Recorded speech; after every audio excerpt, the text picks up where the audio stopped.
Saludos cordiales, estimados amigos y hermanos. Seguimos con la serie de estudios con el objetivo de entender el efecto que produce el método que el lector adopta para leer la Biblia. El estudio, como de costumbre, es presentado con una exégesis neutra e independiente, fuera de toda confesión religiosa, libre de cualquier dogma. Antes de avanzar, aclaro que la Biblia hebrea y la cristiana son escritos polisémicos, es decir, que poseen una pluralidad de significados. Debido a esa característica, su interpretación varía entre los lectores, generando las más diversas opiniones, muchas de ellas contradictorias e irreconciliables. Producto y prueba de eso constituye la infinidad de iglesias evangélicas existentes, con doctrinas diferentes, donde cada una se califica como la iglesia verdadera y defiende su interpretación como la correcta, porque según ella fue inspirada por el Espíritu Santo. En este sentido, voy a hacer un breve resumen de lo que hemos visto hasta ahora, que la lectura bíblica restrictiva es una lectura subjetiva, donde la interpretación es del sujeto y para el sujeto y para nadie más. Aquí el lector, sin el auxilio de la hermenéutica y sin la influencia de la doctrina, proyecta en la Biblia sus propias ideas y recoge el sentido bíblico de su agrado o de su interés. Toma aquello que le gusta ver y oír y nada más. La lectura restrictiva solo afecta al lector y a nadie más, y no produce ningún dogma. La siguiente es la lectura bíblica religiosa, que es una lectura intersubjetiva, donde la interpretación es compartida por todos los sujetos nucleados en el grupo religioso. Cada denominación o religión interpreta la Biblia a la luz de su doctrina. Es una lectura política regida y controlada por la norma de la Iglesia, donde cada lector ya dispone de la interpretación, que es suministrada y supervisada por la institución.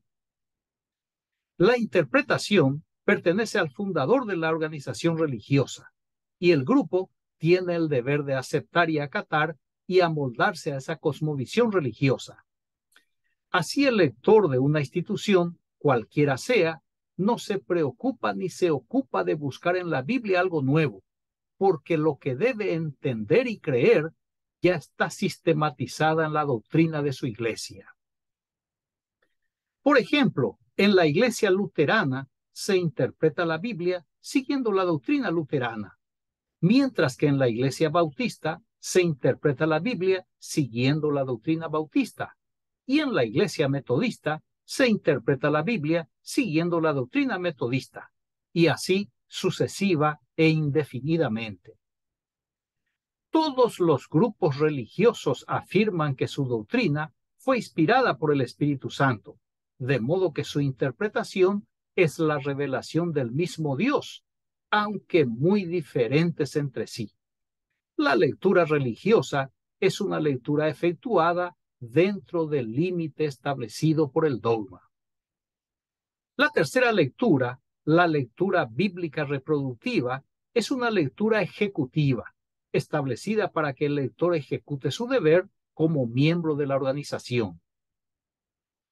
El lector deberá reproducir el modelo de conducta previsto en la doctrina de la Iglesia, un comportamiento que es enseñado a todos los miembros y que es exigido y controlado por sus líderes. Ese modelo de conducta es el que distingue al grupo de los demás. La lectura reproductiva es la que vivifica o da vida al dogma, porque la reproduce. La cuarta lectura, la lectura bíblica retrospectiva, es una lectura objetiva, y es el título de esta cuarta lección, la última de la serie. La lectura bíblica retrospectiva es una lectura donde el lector, motivado por la intención de conocer en la medida de lo posible, recurre al ambiente histórico de la Escritura, con el fin de encontrar la causa que dio origen a cada relato bíblico, sus autores y escritores, y el objetivo en cada caso. El interés del lector está en el objeto y para lograr su propósito emplea las herramientas de la ciencia, como por ejemplo la arqueología, la historia de las religiones, la historia de Israel, Persia, Siria y Egipto, cuanto menos, la filosofía y la filología, las lenguas semitas, la sociología y la psicología, entre varios otros campos de la ciencia, que ayudan a arrojar luz sobre las páginas oscuras del libro de los libros, como le llamó el emperador Constantino. Al mismo tiempo, el lector se desprende intencionalmente de la teología y de la teodicea, con el fin de centrar su atención en el ambiente político-religioso donde se desarrolló la narrativa bíblica. De esa forma, el estudioso de la Biblia investiga aplicando una exégesis neutra, con el fin de obtener resultados objetivos en la medida de lo posible. El desafío consiste en conocer los hechos, considerando que la Biblia hebrea y la cristiana no es un relato histórico, sino la interpretación realizada por el autor, cuyos hechos reales el estudioso pretende encontrar mediante su labor investigativa. La lectura retrospectiva ofrece el conocimiento de lo que piensa el autor bíblico. Tras este recuento como presentación introductoria, el texto clave para este estudio es Hechos de los Apóstoles capítulo 17, versículos 10 y 11. Dice allí: enseguida los hermanos enviaron de noche hacia Berea a Pablo y a Silas, quienes una vez llegados fueron a la sinagoga de los judíos. Pero estos eran de mente más abierta que los que estaban en Tesalónica, y recibieron la palabra con buena disposición, examinando cada día las Escrituras para ver si estas cosas eran así.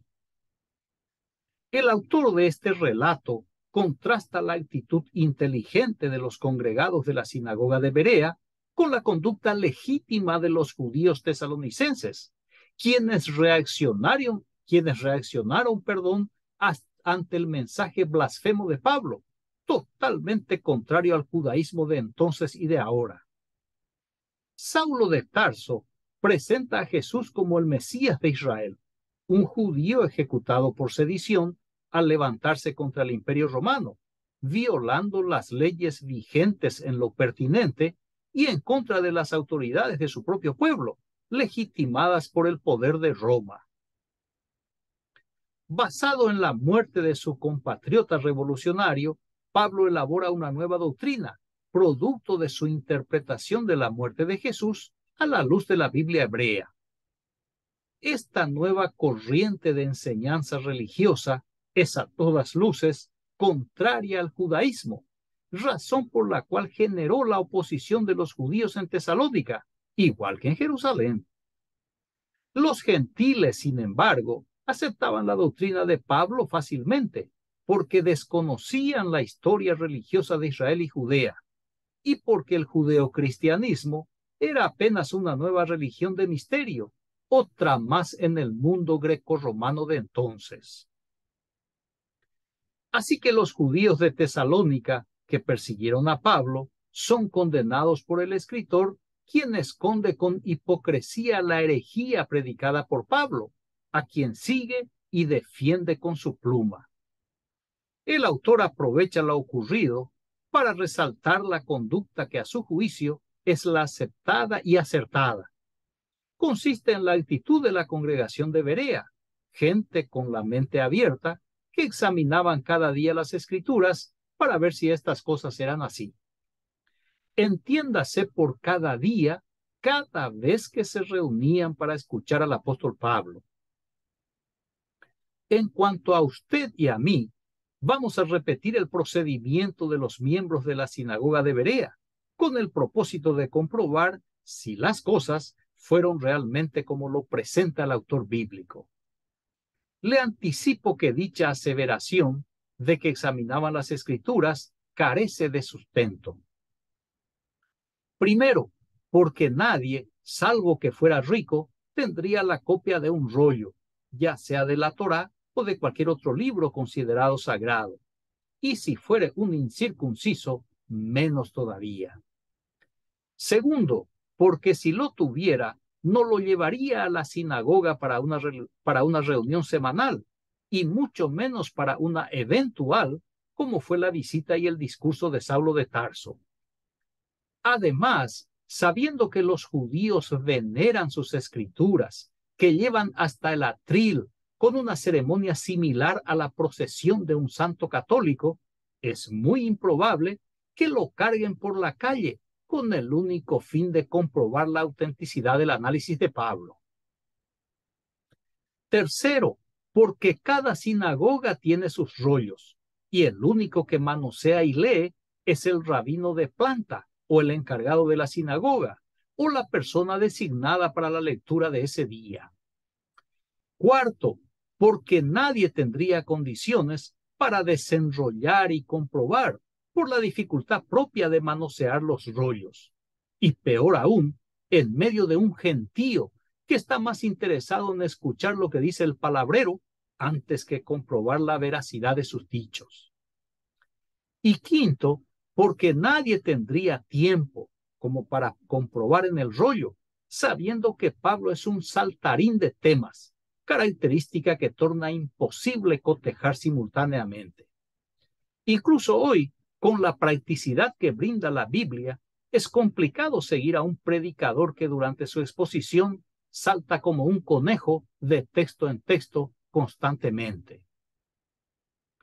Muy bien, al destacar que la gente de Berea examinaba cada vez que Pablo hablaba para ver si las cosas eran así, lo que pretende transmitir el autor de la narrativa es que todo lo que Pablo dice está respaldado por las Escrituras, que todo lo que Pablo dice es la verdad revelada por la deidad, que todo lo que Pablo dice es digno de credibilidad, que todo lo que Pablo dice debe ser aceptado sin dudar, que todo lo que Pablo dice ya fue comprobado por los de Berea. El autor de los Hechos de Pablo escribe intencionalmente una propaganda religiosa al magnificar la figura del mensajero o del revelador y certificar el mensaje o revelación. En la lectura bíblica retrospectiva de Hechos 17 del 10 al 11, en el análisis de ambos versículos, utilicé el método histórico crítico e indiciario. Histórico, al examinar el texto dentro del ambiente de su época. Crítico, al evaluar el contenido del texto y determinar el objetivo del autor. Indiciario, al observar al personaje y su mensaje desde la pluma del escritor. Aclaro que el estudio es simplemente a modo de ejemplo, que no pretende agotar el tema abordado ni presentar lo que fue demostrado como si fuera el único resultado. Antes de terminar, quiero responder a la pregunta del millón. ¿Cuál es la lectura correcta? Respuesta: todas las lecturas son correctas. Ahora, le explico rápidamente. En la lectura restrictiva, usted lee su Biblia como cualquier periódico o revista. Es para satisfacer su curiosidad o para disfrutar de la lectura o porque se le antojó hacerlo. Y como usted no está afiliado a ninguna iglesia, ni está limitado por una doctrina, usted tiene la libertad de examinar la Biblia en la forma que quiera. Puede concordar o criticar su contenido, puede aplaudir o condenar el relato, puede creer en la narrativa o dudar completamente de ella, puede aceptar o cuestionar lo que sea. Siempre y cuando sea para usted, su lectura es correcta y además es legítima. Pero si usted forma parte de un grupo religioso, usted tiene la obligación de efectuar una lectura religiosa dentro de los límites que establece la doctrina del grupo. Si usted se sujeta o se somete a las creencias del grupo, usted realiza una lectura correcta. Pero si no se somete, si su interpretación es distinta del grupo, o si cuestiona la creencia y expone sus razonamientos, mi querido amigo, prepárese para escuchar el consejo de Jesús en Mateo 18:17. Decía Jesús: Si no oyere a la iglesia, tenle por gentil y publicano. Lo van a tratar como un gentil, así como Jesús se refería al extranjero, con desprecio, como un perrillo. Así le trató Jesús a la mujer sirofenicia en Mateo 15. Una madre cuya hija estaba gravemente enferma acude desesperada al milagrero Galileo, tan solo para recibir el desprecio del maleducado curandero. Le van a tratar como un publicano, un traidor de sus hermanos. En su caso, usted sería traidor de la causa o de la creencia del grupo. Por tanto, dirán que usted está poseído por el demonio, que Satanás cegó su entendimiento, entre otras varias expresiones de rechazo. En ese estado, usted razonará y recordará que unos días antes todo el grupo le apreciaba y le animaba, y con el solo hecho de pensar diferente, despertó la ira santa de sus santos hermanos. Y si usted no se retracta, recibirá de sus inquisidores la pena del despido y del olvido, una despedida impulsada por el espíritu religioso, ciego, legalista e intolerante. Esa es la expresión de amor de Yahvé. Si a todo le dices amén, sin pestañear ni cuestionar, entonces eres un santo que agrada a Dios y al grupo. Pero si cuestionas, te conviertes en un maldito y lo único que te espera es el infierno para que seas torturado eternamente. Así que su conducta debe seguir estrictamente el modelo del grupo en todo, si es que desea permanecer en la institución. Aunque quizá usted se unió al grupo pensando en agradar al Dios de su devoción, se encontrará con una realidad muy distinta y distante, de que usted está allí únicamente para satisfacer las reglas doctrinales del grupo. Y para cumplir con esa exigencia, deberá realizar una constante lectura reproductiva. De proceder así, su lectura es la correcta, porque el grupo determina lo que es correcto. Sin embargo, si usted está libre de los lazos religiosos, estará en condiciones de efectuar una lectura retrospectiva al emplear las herramientas de la ciencia, con el fin de conocer la historia que dio origen a las narrativas de la Biblia, sea hebrea o cristiana. De este modo y desde esa posición, su lectura también es correcta y además es legítima. Muy bien, comprobamos entonces que toda forma de lectura es correcta cuando es ejercido dentro de los límites definidos para hacerlo, sea por la persona o por la institución, sea por el grupo religioso o por el gremio académico. Sin embargo, cada una de las cuatro modalidades producen resultados muy diferentes, es decir, interpretaciones distintas e irreconciliables entre sí. Esa es la razón por la cual se critica y condena cualquier interpretación que sea distinta a la suya, porque el grupo percibe como una herejía y una amenaza a su creencia. A este conflicto que creó el monoteísmo, al generar varios cristianismos desde el siglo I al IV, la Iglesia Católica Romana le dio una solución política que duraría hasta el siglo hasta el siglo XVI, al establecer el marco que orienta la vida religiosa de la institución y sus fieles. Es el siguiente y en este orden. En primer lugar, el magisterio, la autoridad para interpretar y enseñar tanto la tradición como las escrituras.